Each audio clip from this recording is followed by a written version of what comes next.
Apa itu authority capital dan bedanya dengan personal branding? Nah, sebelum kita ke sana, kita ulik dulu personal branding itu apa. Nah, personal branding adalah ketika kita punya personality yang melekat pada diri kita. Apa yang kita bicarakan, karakter kita seperti apa, warna apa yang kita suka, baju apa yang kita pakai. Contohnya misalkan saya punya teman, Miss Mary Riana, dia selalu pakai baju warna merah. Kemudian almarhum Bob Sadino selalu pakai celana pendek warna putih. Nah, jadi personal branding adalah personality yang begitu melekat. Dan kalau ditanya, bisa nggak kita capitalize personal branding kita? Sangat bisa. Apalagi kalau misalkan kita merintis sebuah bisnis atau produk yang brandnya belum terlalu kuat, maka andalkanlah dulu personal branding kita. Walaupun jangan sampai akhirnya jadi backfire juga ketika kita terlalu bergantung, brand kita dilekatkan terus dengan produk dan lama-lama akhirnya bergantung sama kita. Itu juga negatif.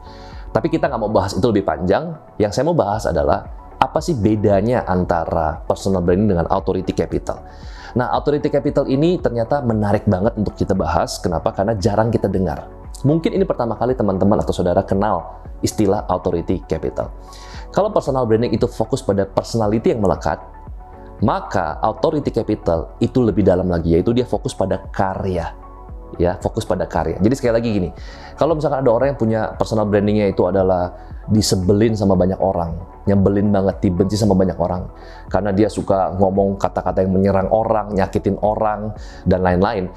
Nah, kira-kira itu personal branding nggak? Yes. Jadi personal branding itu bisa apa aja, nyebelin, negatif, itu juga personal branding.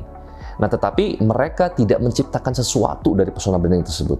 Kalau authority capital diambil dari kata otoritas. Ketika personal branding memiliki authority capital, mereka bisa menggerakkan, ya, mereka bisa mengarahkan, mereka punya influence yang lebih besar daripada personal branding. Kenapa mereka bisa punya influence lebih besar? Karena mereka bukan hanya bicara mengenai personality, tapi karya. Ya, mereka punya sesuatu, mereka membuat, mereka make things happen. Itu bedanya adalah yang pertama authority capital dengan personal branding. Kemudian yang kedua adalah personality atau personal branding itu lebih fokus pada show up. Jadi appearance muncul di mana-mana, ya, misalkan di sosial media sering update postingan di story atau di feed, sering update di YouTube atau di TikTok. Jadi mereka muncul di mana-mana, mereka show up. Tetapi kalau authority capital bukan hanya sekedar show up, tapi mereka punya impact atau dampak.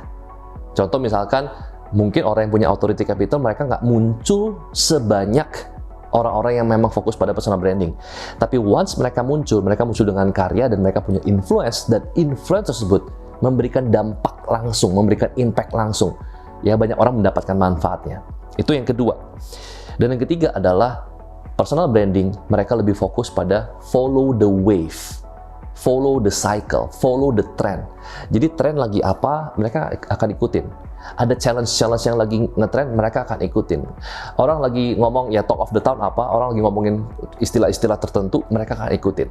Tapi orang yang punya personal branding lebih kuat, bahkan mengarah ke authority capital, mereka bukan follow the wave, tapi mereka lah pioneernya, mereka menjadi benchmarknya. Ya, jadi orang yang ikutin mereka. Mereka menjadi first mover, bukan early adopter. Nah, ini adalah perbedaan antara authority capital dengan personal branding. Kalau ditanya manfaatnya, oh sangat banyak sekali. Pernah nggak kalian ketemu satu tokoh, atau misalkan teman atau saudara kita sendiri, yang apapun yang mereka buat, itu selalu sentuhannya jadi emas. Mereka launch produk A, berhasil. Mereka launch produk B, berhasil. Mereka launch produk C, itu berhasil. Nah, sama halnya dengan ketika saya membangun Trinity Land. Pertama kali saya bangun Trinity Land, itu tentu berbeda dengan sekarang, 12 tahun setelah saya pertama kali dirikan tahun 2009. Pertama kali saya dirikan, saya bangun project, ya orang mungkin akan coba untuk riset dulu, ini produknya bagus atau enggak. Tapi setelah 12 tahun saya membangun yang namanya authority capital, ya invest di mana? Di service, invest di innovation, kita terus berkarya, kita punya impact, kita punya dampak, ya. Dan akhirnya setelah 12 tahun, sekarang ketika kita launch satu produk, orang akhirnya langsung pay attention dan kita menjadi first movernya. Kita creating yang namanya comfortable home office, jadi residence yang bisa di-convert ya dari bedroom menjadi office hanya dalam waktu hitungan 2 menit. Kita buat inovasi-inovasi, kita buat konsep apartemen dengan gaya Jepang dan lain-lain. Kita menjadi first mover, kita bisa menjadi benchmarknya. Nah, di sini teman-teman sekalian, kalau ditanya authority capital adalah investment yang paling bernilai lebih daripada sekedar uang. Kalau kalian atau teman-teman ingin belajar membangun authority capital, fokus pada dua hal. Pertama, membangun authority capital ke dalam, dan yang kedua adalah membangun authority capital keluar. Ke dalam itu berarti fokus pada ekosistem. Kita harus bisa membangun personal branding yang positif pada rekan-rekan internal kita, partner kita, vendor kita. Harus punya integritas dan komitmen. Jadi kalau misalkan kita sudah dicap sebagai orang yang memang nggak punya integritas, nggak komit, ya akhirnya kita nggak punya ekosistem yang kuat. Itulah personal branding kita. Orang akan mencap kita sebagai orang yang memang nggak komit gitu. Nah, ketika kita fokus pada ke dalam, keluar ini menjadi lebih gampang, yaitu membangun authority capital kepada publik, kepada customer kita.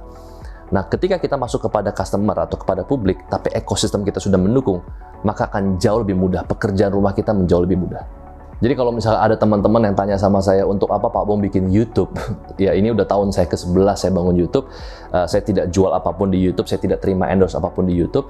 Nah tetapi yang saya tahu adalah ketika saya konsisten memberikan impact, dan ketika saya konsisten memberikan manfaat, saya berkarya, dan saya sampaikan karya saya lewat YouTube, saya sedang membangun authority capital, dan saya tunggu teman-teman melakukan hal yang sama.